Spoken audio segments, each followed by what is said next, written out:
Assalamualaikum. So hari ni kita nak sambung lymphatic system, tapi kita nak fokus on lymph transport. Okay.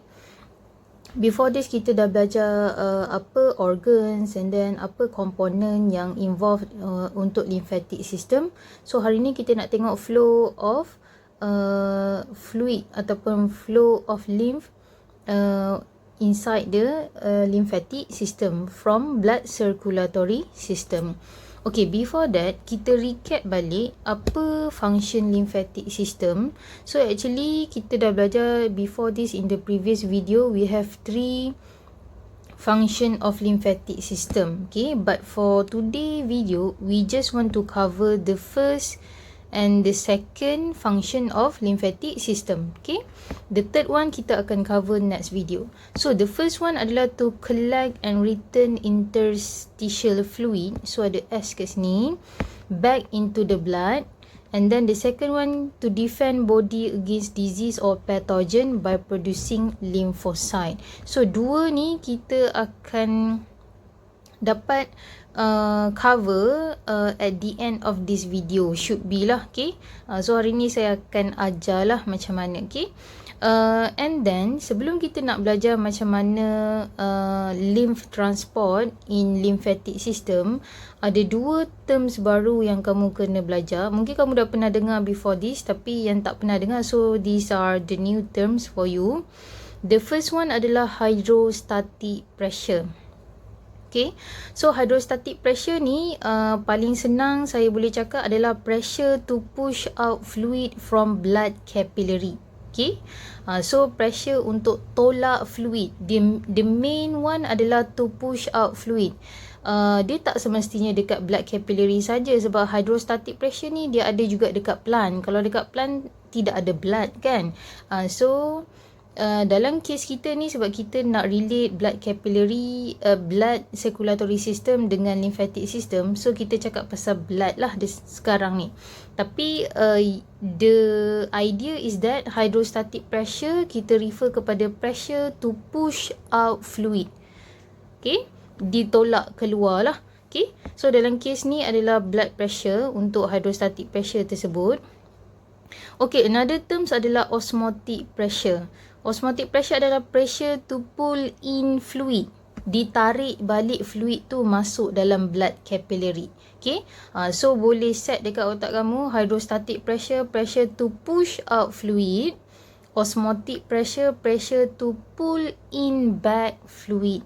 Okay, dari mana dia keluar lah? Blood capillary lah tadi. Okay, okay, so kalau dah bersedia, jom kita masuk macam mana lymph is transported. So bila dah belajar tu, barulah kita boleh kaitkan dengan function tadi. Okay, kamu akan nampak apa kaitan di situ lah. Okay, so tajuk awal dia saya buat lah lymph transport. Okay, so ini adalah gambar dia. So ada 2 benda yang kamu kena lukis. Pertama adalah blood circulatory system. So I would say ini adalah blood capillary. The second one adalah lymphatic capillary. So saya kata lymphatic system dia tidak bercampur dengan blood circulatory system. Okay, so actually lymphatic capillary ni dia berada dekat sini. Okay, I mean dia intercept. Tapi disebabkan tak nak pening dan tak nak gambar tu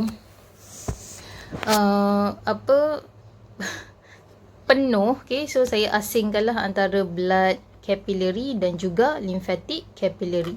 Okay, before that, okay, saya zoom out. Okay, so boleh nampak. So ini adalah sel. Okay, so ni inside cell lah. And then this one adalah blood capillary, this one adalah lymphatic capillary. Okay, okay, so kalau dah bersedia, jom kita mula dan kita label. Okay, okay, so the first thing adalah kita akan label. Pertama, ini adalah artery. Okay, Okay, boleh? And then belah sini adalah vein. Okay. And then kita label yang ni, ini adalah blood capillary. So dia punya properties ataupun ciri-ciri dia adalah one celtic. Okay. And then apa lagi kita kena label? Kita kena label kawasan dalam ni. Okay, spaces between the cell ni kita panggil sebagai interstitial spaces. Okay. And then untuk yang bawah ni kita kena label. So ini adalah lymphatic capillaries. Capillary lah. Banyak kan capillaries lah. Okay. And then apa lagi kita nak kena label? I would say itu je lah kot for the time being. Okay. Okay, so kita nak mula daripada mana ni? Okay.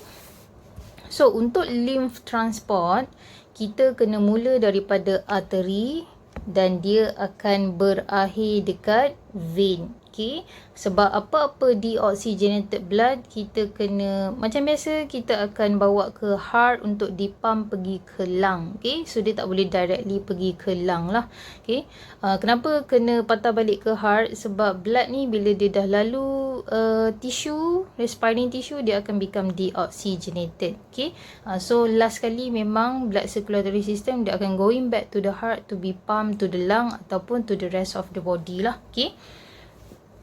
Okay, so jom kita mula dengan arteri dulu.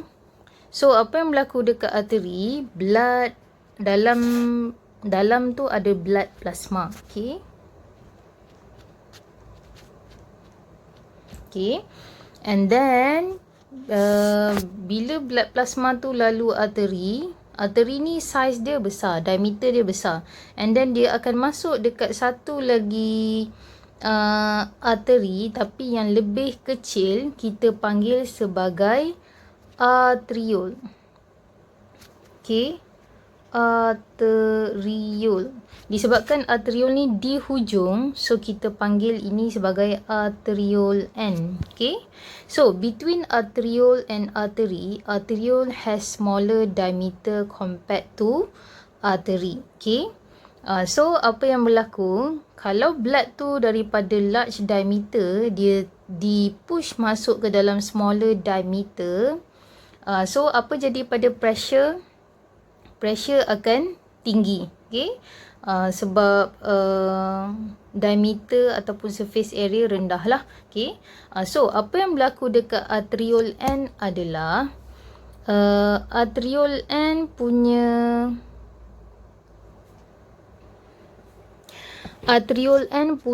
hydrostatic pressure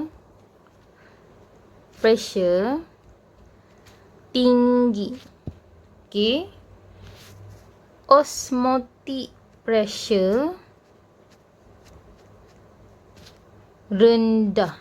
Okay. So kalau hydrostatic pressure lebih tinggi, osmotic pressure lebih rendah, kita tengok balik apa definition hydrostatic pressure. Pressure to push out fluid. So kalau kita punya pressure to push out fluid lebih tinggi daripada pressure to pull in fluid, maksudnya kita akan push out fluid daripada blood capillary. So kita tengok dekat bawah ni, tengok balik. So hydrostatic pressure kalau kita kira, dia adalah 32 mm mercury. Okay. Untuk osmotic pressure, dia punya measurement dia adalah 22 mm mercury. So saya nampak dekat sini hydrostatic pressure lebih tinggi daripada osmotic pressure. So dengan kata lain, pressure untuk push out fluid daripada blood capillary lebih tinggi daripada pressure to pull in back fluid into the blood capillary. So dekat sini apa yang berlaku adalah blood plasma tadi akan ditolak ke interstitial space. Okay. So kita pun tulislah. Katakanlah kita tulis 100% of blood plasma ditolak ke interstitial space. Kenapa boleh ditolak ke sini? Disebabkan high hydrostatic pressure at arteriole N. Okay, setakat ni boleh? Okay. Okay, saya label kat sini lah blood plasma. Okay, so katakanlah 100% of blood plasma ditolak keluar ke interstitial spaces. Okay. Tapi ada benda yang akan retain dalam blood capillary, dia takkan keluar. Contohnya adalah red blood cell. Red blood cell dia takkan keluar daripada blood capillary. And then platelets dia takkan keluar. And then last sekali adalah large plasma protein. Yang tiga ni dia takkan di push out keluar lah. So yang di push out sebenarnya blood plasma lah. Okay. Dia adalah benda dalam blood plasma tu, tapi kita tak perlu detailskan di sini lah. Okay. Okay, so what happen is daripada 100% blood plasma bila ditolak ke dalam interstitial space, so nama dia sekarang dah jadi interstitial fluid. Okay. So dia sebenarnya benda yang sama, tapi disebabkan dia berada pada tempat yang berbeza, nama dia bertukar lah. Macam saya bagi analogi beras, padi and nasi semalam. Okay. Okay. So blood plasma ditolak ke interstitial space, so nama dia menjadi interstitial fluid. Okay. So what happen is daripada 100% of interstitial fluid, only 10% akan masuk ke dalam lymphatic capillary. Okay, boleh? So, daripada 100% of interstitial fluid, only 10% akan masuk ke dalam lymphatic capillary. Okay, boleh? Okay, seterusnya, once interstitial fluid ni masuk dalam lymphatic capillary, nama dia dah jadi lymph. Okay.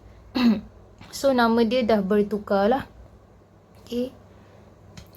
Okay, so saya tulis kat sini lymph in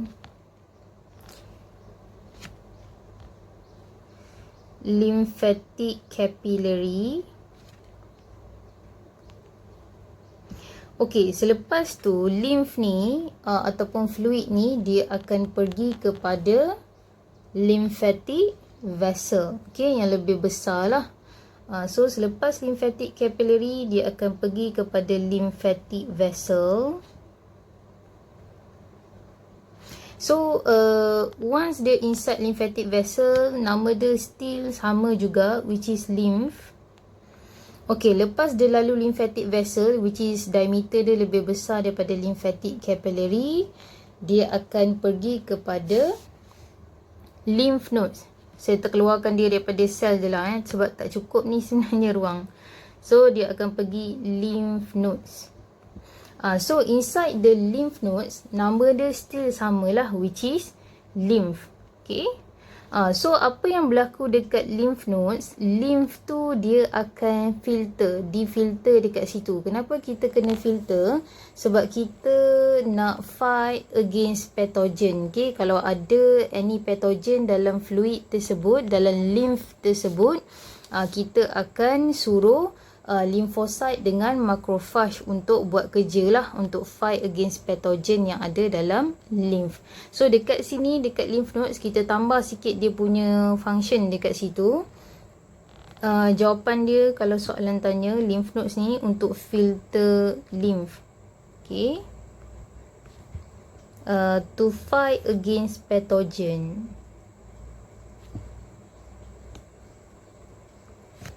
Pathogen ataupun disease lah. Okay. Oh sorry. Pathogen atau disease. And then dekat lymph nodes ni juga ada lymphocyte dan macrophage. Okay, boleh? Okay, seterusnya selepas kita dah filter kita punya lymph dekat situ, kita akan teruskan perjalanan kita lagi pergi lymphatic duct.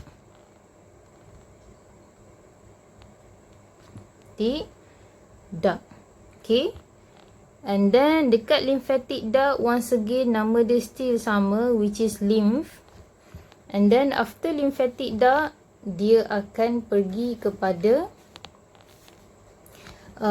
pecah dua. Untuk belah kanan of your heart, dia akan drain pergi right lymphatic duct.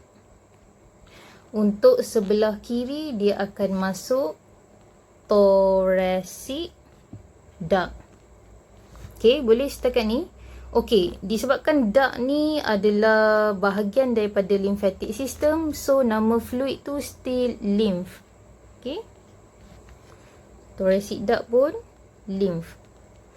Okay, selepas itu apa yang berlaku, daripada right lymphatic duct, lymph tersebut akan drain pergi kepada right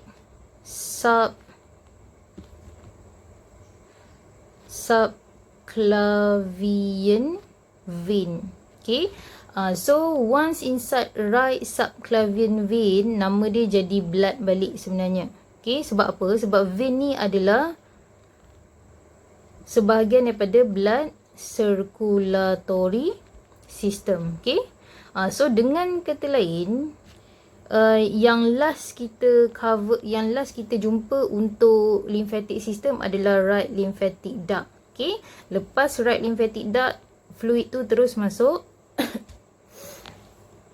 right subclavian vein. So once inside right subclavian vein, nama dia memang dah jadi blood lah. Okay. Okay, seterusnya kita tahu apa-apa blood yang dekat yang dah lalu respiring tissue, dia akan become deoxygenated, so dia akan enter vena cava. Okay, vena cava dekat heart lah. So once again nama dia still blood dekat sini. Okay, so untuk left side of your body, thoracic duct, dia akan drain lymph tersebut ke dalam left subclavian vein. Okay, so once inside the subclavian vein, so nama fluid tersebut kita panggil blood. Okay, and then lepas tu dia akan masuk ke dalam vena cava juga. Okay, so nama dia still blood. Okay, boleh? So kamu nampak flow dia daripada blood circulatory system, ditolak masuk dalam interstitial space, and then ditolak masuk dalam lymphatic system.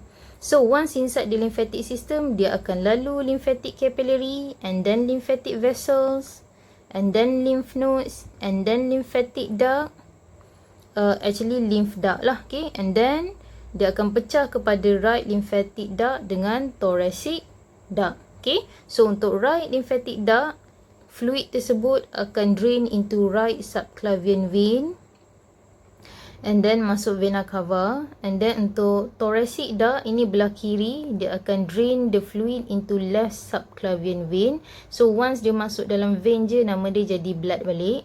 And then last kali pergi vena cava. Okay, so itu flow untuk lymphatic system. So kita tengok balik function dia.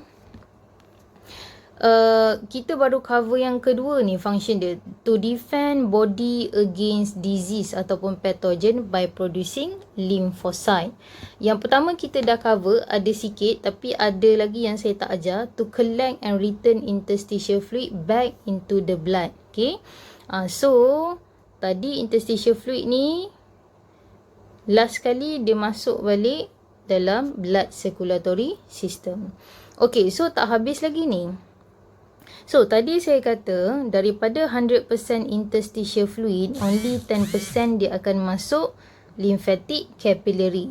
Mana lagi 90% of interstitial fluid? Okay, so apa yang berlaku adalah daripada 100% ni, kita tukar sekejap . Okay,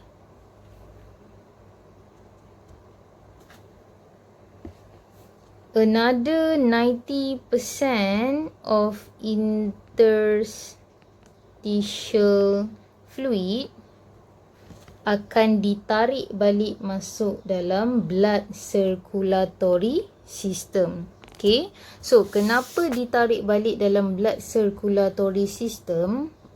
Sebab dekat bahagian hujung ini, okay, dia akan drain pergi vein kan. So nama kawasan hujung itu adalah venule end. Okay, venule end. So dekat venule end, apa yang berlaku?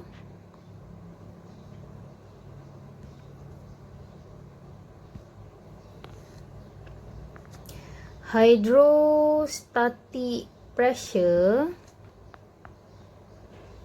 rendah, osmotic pressure tinggi. So, untuk hydrostatic pressure dekat kawasan venule end, dia adalah 15 mm mercury. Okay. Osmotic pressure dia adalah 22 mm mercury. Okay. So, kalau osmotic pressure lebih tinggi daripada hydrostatic pressure, maksudnya adalah pressure to pull in back fluid into blood capillary. Maksudnya pressure untuk tarik balik fluid masuk dalam blood capillary lebih tinggi daripada pressure untuk push up fluid. So dalam kes ni disebabkan osmotic pressure tinggi, that's why lah 90% of our interstitial fluid ditarik balik masuk dalam vein. So vein ni adalah parts of blood capillary. Okay. So sebenarnya tadi ada sebahagian yang keluar, the rest yang tidak keluar tu dia akan teruskan perjalanan dia sajalah pergi bahagian vein. Okay.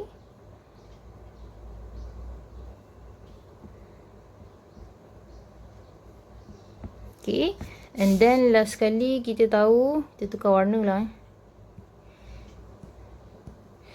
Dia akan pergi balik bahagian vein lah. Okay, boleh? So semuanya akan kembali kepada heart. Okay. Saya rasa habis dah saya ajar untuk lymph transport. Okay, dalam lymphatic system. So kita dah cover dua function lymphatic system. Pertama, to collect and return balik interstitial fluid back into the blood. So kita dah tunjuk dia going back into the blood. Yang dekat bawah ni pun sama. Last kali dia berakhir dekat vena cava. And then the second one, to defend body against disease ataupun pathogen by producing lymphocyte. Yang ni pun kita dah cover, which is dia akan lalu lymph nodes. Okay, so bila lymph tu lalu lymph nodes, dekat sini lah lymph tu akan difilter to fight against pathogen. Sebab dekat lymph nodes ni ada lymphocyte dengan macrophage, which is a type of white blood cells. Okay, so we know that white blood cells function dia untuk fight against pathogen. Okay, okay, kita buat conclusion lah.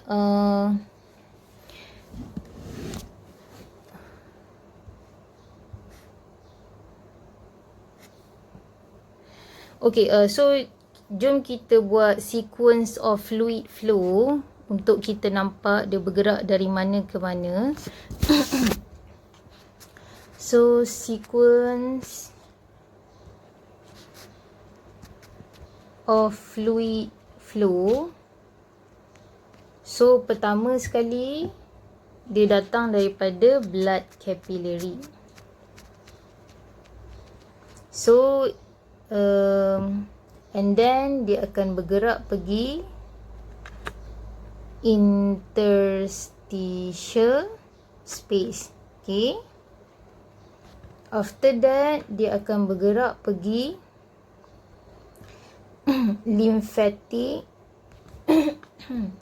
capillaries. Okay, selepas lymphatic capillary, dia akan bergerak pergi lymphatic vessels.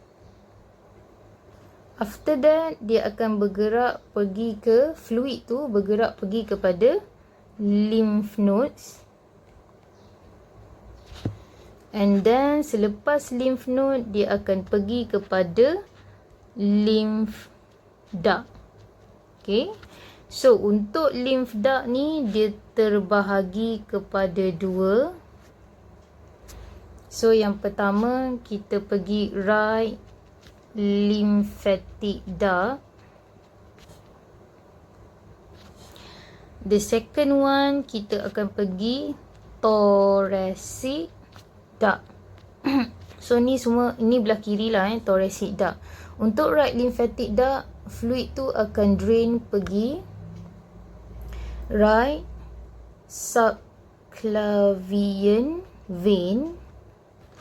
Untuk thoracic duct, fluid tu akan drain pergi left subclavian vein. Okay. And then last sekali, dua-dua ni akan masuk vena cava. Tak kisahlah inferior ataupun superior vena cava. Okay. Okay, itu laluan fluid. Okay. Kita label lagi sikit apa nama dia sepanjang dia berada dekat setiap tempat lah. Untuk blood capillary, fluid tu nama dia blood. Okay. Tapi once dia masuk dalam interstitial space, nama dia adalah interstitial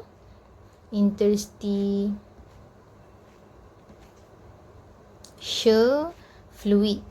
Okay. And then fluid tu masuk lymphatic capillary. So once inside the lymphatic capillary, nama fluid tu adalah lymph. And then inside lymphatic vessel, nama dia still lymph. And then lymph nodes, still nama dia lymph. And then lymphatic duct, once again lymph juga. And right lymphatic duct sama juga, sebab dia sebahagian daripada lymphatic system. Okay. And then once fluid tu masuk right dengan left subclavian vein, nama dia jadi blood balik. Okay. And then vena cava, of course lah blood. So deoxygenated blood. Tapi saya tak tulis lah dekat situ. Okay. So ni lah laluan fluid tersebut. Okay. So harapnya membantu kamulah untuk faham flow of lymph in lymphatic system. Okay. That's all. Thank you.